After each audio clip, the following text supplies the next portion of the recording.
Welcome to this video where we will see how DracalView adapts to you via its Configuration tab. If the default units of the software are different from the ones that you are working with, nothing could be easier. In the Data Processing and Formatting box, there is a drop-down menu for each type of measurement, which allows you to change the units displayed in the Sources tab, the software dashboard. In the same inset, you will also have the possibility to change the sampling rate, which is the smallest interrogation frequency to be displayed in the Sources tab and in Big View.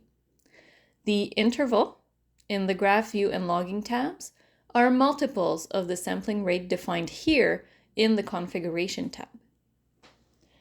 The other customization you can do in this inset are the number of digits after the decimal point, the atmospheric pressure at sea level, and the number of mathematical channels. If you want to change the setting, be aware that you will need to restart DracalView for it to take effect.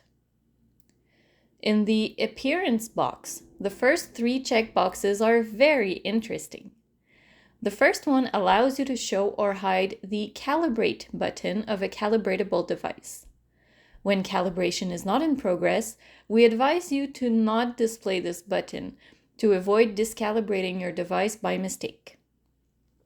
The second and third boxes allow you to customize the information you see in Big View, i.e. the alias and units of measurement for a given channel. The Minimize Window to System Tray box allows you to choose how DracalView will be minimized. Finally, it is possible to change the appearance of DracalView within the limits of your operating system.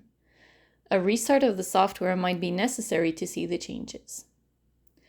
With the Configuration tab, your experience with DracalView will be simplified to allow you to acquire data according to your usual standards. We strongly believe that data acquisition process should be as simple as possible to allow you to move forward in your projects, not a time-consuming task. We hope to see you soon in the next Dracal Technologies video.